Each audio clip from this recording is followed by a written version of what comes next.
मिल सकता है। यह युद्ध पूरे एक दिन 1 महीने तक चली थी। इस युद्ध में भारत को बहुत नुकसान झेलना पड़ा था। इस युद्ध के कारण भारत को काफी नुकसान झेलने के बावजूद कई टेरिटरी को भी खोना पड़ा था और साथ ही भारत के पास एक साइकोलॉजिकल इम्पैक्ट भी आ गया था कि चीन भारत से काफी ज्यादा मजबूत है। इस वजह से भारत यह सोचने लगा था कि चीन हमारा एक बहुत शक्तिशाली पड़ोसी है और भविष्य में चीन के साथ युद्ध से बचना चाहिए। यही रीजन था कि भारत चीन सीमा के आसपास के क्षेत्रों में कोई रोड्स का निर्माण नहीं किया था, किसी प्रकार का कोई इंफ्रास्ट्रक्चर का काम नहीं किया था। भारत हमेशा यही सोचता था कि अगर भारत चीन सीमा के आसपास के क्षेत्रों में भारत ने रोड्स का निर्माण कर लिया तो भविष्य के युद्ध में चीनी सेना बड़े ही आसानी से साजो सामान के साथ भारत में घुस सकती है। पहले हमारी यही सोच हुआ करती थी कि जब नॉर्थ ईस्ट में रोड्स नहीं होगा, कोई ब्रिज नहीं होगा, तो युद्ध के समय चीनी सेना भारत में काफी अंदर तक अपने टैंक, अपने आर्टिलरी और अपने हेवी उपकरणों के साथ नहीं आ सकेगी। यानी पहले हमारी यही सोच हुआ करती थी कि जब चीनी सेना भारत के अंदर आएगी तभी हम चीनी सेना से डील करेंगे। यहाँ पर हम साफ तौर पर देख सकते हैं कि चीन के विरुद्ध हमारी रणनीति काफी डिफेंसिव थी।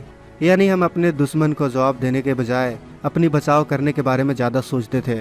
लेकिन अब भारत पूरी तरह बदल चुका है। भारत की परिस्थिति बदल चुकी है। आज भारत को एक उभरती हुई महाशक्ति के रूप में देखा जाता है। आज भारत अपने दुश्मन से बचने के बारे में नहीं सोचता। आज भारत दुश्मन के घर में घुसकर उसको उसी की भाषा में जवाब देने के बारे में सोचता है। लेकिन सवाल आता है कि आखिर पहले भारत दुश्मन से अपने आप को बचाव करने के बारे में ज्यादा क्यों सोचता था? दोस्तों, इसके कई कारण थे। जैसा कि आप इस मैप में देख सकते हैं कि चीन का यह क्षेत्र बिल्कुल सपाट, यानी चीन के सीमा क्षेत्र के आसपास वाला क्षेत्र कुछ हद तक समतल है। वहीं दूसरी ओर भारत के तरफ का क्षेत्र काफी पहाड़ी क्षेत्रों वाला है। वहीं चीन की अर्थव्यवस्था भारत के अर्थव्यवस्था के काफी पहले ही बूम कर गई थी। अर्थव्यवस्था मजबूत होने के कारण चीन ने अपने सीमा क्षेत्रों में जो कि समतल थे उधर रोड्स और इंफ्रास्ट्रक्चर बनाना शुरू कर दिया। वहीं दूसरी ओर भारत की अर्थव्यवस्था 1991 से मजबूत होना स्टार्ट होती है। 1991 में हमारे वित्त मंत्री डॉक्टर मनमोहन सिंह थे, जिन्होंने 90 के दशक में भारत के अर्थव्यवस्था में जान फूंक दिया था। इसके बाद भारत 1997 के बाद से इस बड़े रणनीति पर ध्यान देने लगा, क्योंकि दूसरी ओर चीन अक्साई चीन में काफी हद तक सड़कों का निर्माण कर चुका था, जिसके कारण चीन तिब्बत में स्थित अपने मिलिट्री बेस से कभी भी हजारों लाखों सैनिकों को बड़े ही आसानी से भारत की सीमा तक भेजकर एक एडवांस अटैक कर सकता था। 1998 में कई एक्सपर्ट ने चीन के इस रोड वाले रणनीति का खुलासा किया। इसके अलावा उसी समय चीन के स्ट्रिंग ऑफ पल्स का भी खुलासा हुआ, जिसके जरिए चीन समुद्र में भारत को घेर रहा था। अगर आप स्ट्रिंग ऑफ पल्स के बारे में नहीं जानते तो आप हमारे द्वारा बनाए गए वीडियो को जरूर देखें।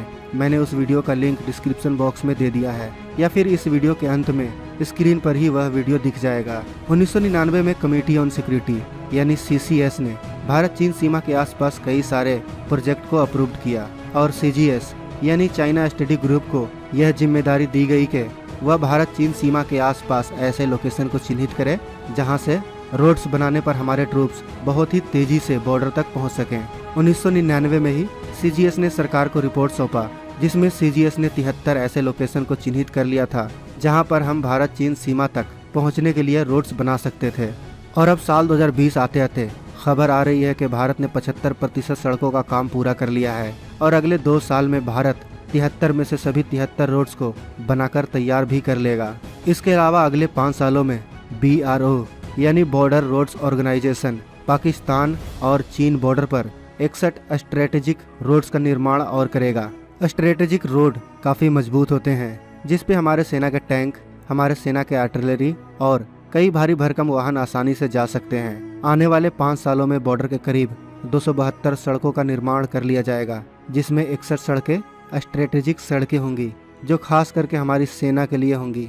सीमा के आसपास बने यह रोड्स हमारे सेना के लिए कितना फायदेमंद है, आप इसी बात से अंदाजा लगा सकते हैं कि भीम बेस को डोकलाम बेस से डोकलाम रोड के थ्रू जोड़ दिया गया है। पहले भीम बेस से डोकलाम बेस तक कोई सहायता पहुंचाने या सेना को खुद पहुंचने में 7 घंटे का समय लगता था, तो वहीं डोकलाम रोड्स का निर्माण होने के बाद हमारी सेना को भीम बेस से डोकलाम बेस तक पहुंचने में मात्र 40 मिनट का समय लगेगा। अब आप समझ सकते हैं कि यह रोड्स हमारे सेना को, हमारे देश को कितना फायदा पहुंचा सकते हैं। 1962 के युद्ध में हम चीन से इसी कारण हार गए थे कि हमारे सीमा के आसपास कोई इंफ्रास्ट्रक्चर नहीं था, कोई रोड्स नहीं था, जिससे हम अपनी सेना को सीमा तक सही समय पर नहीं पहुंचा पाए थे। मगर आज भारत 1962 का भारत नहीं रहा। आज भारत अपने दुश्मन को उसी की भाषा में समझाने में ज़रा भी पीछे नहीं हटता है। तो दोस्तों, बदलते हुए भारत के लिए एक लाइक तो बनता है। और अगर आप हमें फेसबुक या इंस्टाग्राम पे फॉलो करना चाहते हैं तो लिंक डिस्क्रिप्शन बॉक्स में मौजूद है।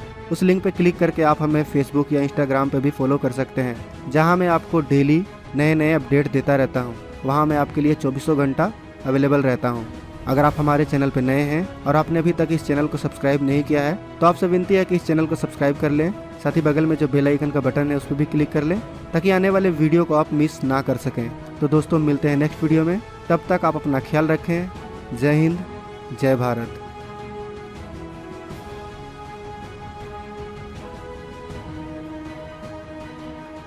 दोस्तों, हमारे चैनल को सब्सक्राइब करना ना भूलें और साथ ही इस बेल आइकन पर क्लिक कीजिए ताकि सबसे पहले नोटिफिकेशन आप तक पहुंच सके।